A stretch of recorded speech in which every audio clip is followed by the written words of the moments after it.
Kita jumpa lagi hari ini Jumat 15 Maret 2024. Renungan kita ambil dari Injil Yohanes bab 7 ayat 1 sampai dengan ayat 2, dilanjutkan ayat 10 dan dilanjutkan ayat 25 sampai dengan ayat 30. Seberapa jauh kita mengenal Yesus sebagai Sang Juru Selamat? Sahabat Lentera Sabda yang terkasih, kadang-kadang sikap iri hati justru membawa kepada hal-hal yang negatif, hal-hal yang merugikan dan hal-hal yang merusak. Sikap iri hati juga membuat kita menjadi orang yang sangat eksklusif atau sangat tertutup dan tidak mau mendengarkan, melihat situasi atau dunia di luar kita. Kita hanya berfokus pada diri kita sendiri. Kita merasa benar, kita merasa yang paling suci, kita merasa yang paling baik dan sebagainya. Dan kenyataan itu juga dialami oleh Yesus berhadapan dengan orang-orang Farisi yang ingin menangkap Yesus.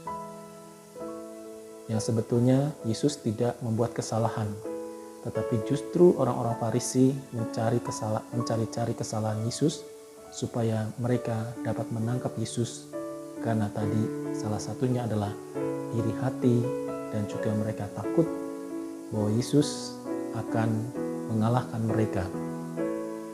Sahabat Lentera Sabda yang terkasih, maka dari peristiwa itu kita melihat dua sisi. Yang pertama adalah dari sisi Yesus sendiri. Ketika Yesus mengalami hal seperti itu, ya, selalu dalam incaran atau Yesus selalu diancam untuk dibunuh dan juga untuk disingkirkan. Tetapi sikap Yesus adalah sikap yang rendah hati. Yesus tidak ingin melawan. Bukan berarti Yesus takut karena dia adalah Allah. Tapi Yesus membiarkan orang-orang Farisi itu sebetulnya berproses dalam pemikiran, dalam keputusannya. Masih ada kesempatan bagi mereka untuk bertobat, untuk memperbaiki pikiran-pikiran mereka yang negatif terhadap Yesus. Tapi rupa-rupanya kita melihat orang Farisi itu tidak pernah berubah. Orang Farisi itu semakin menjadi-jadi, bahkan mereka membulatkan tekad untuk membunuh Yesus. Dan akhirnya memang Yesus dibunuh karena sikap mereka.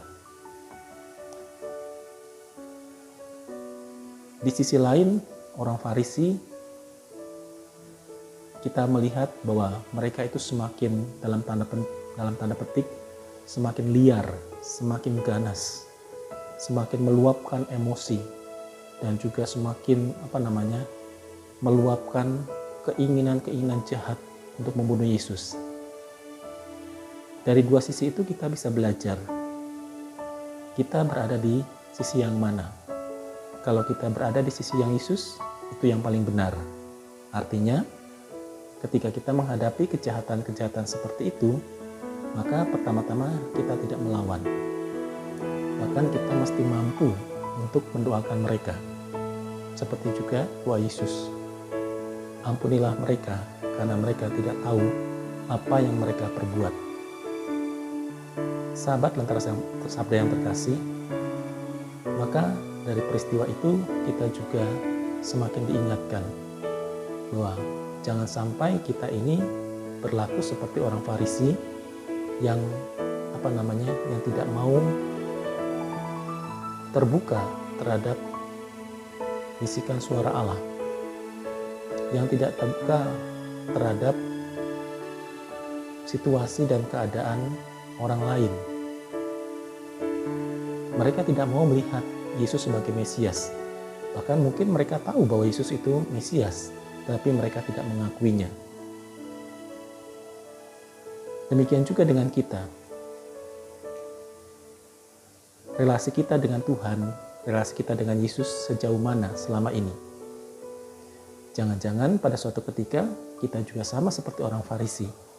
ketika kita tidak menemukan sesuatu yang kita inginkan dalam Yesus.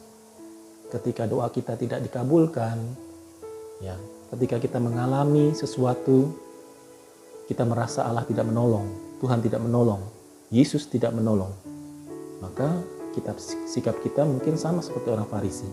Kita ingin membuang Yesus, kita ingin menyingkirkan Yesus, dan kita tidak percaya lagi pada Yesus. Maka dari pelajaran itu, kita diharapkan kita mulai berbenah diri, kita semakin mengenal siapakah Yesus bagi diriku. Kalau kita mengenal, maka apapun yang terjadi, kita tetap mencintai Yesus. Kita tetap ikut Yesus, dan kita tetap percaya bahwa Yesus adalah satu-satunya juru selamat kita. Oleh karena itu, sahabat Lentera Sabda yang terkasih, mari kita mohon pertolongan Tuhan dalam masa Prapaskah ini.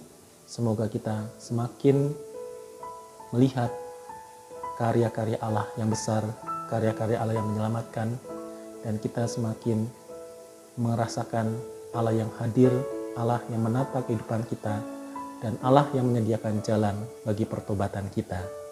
Tuhan memberkati. Lentera Sabda.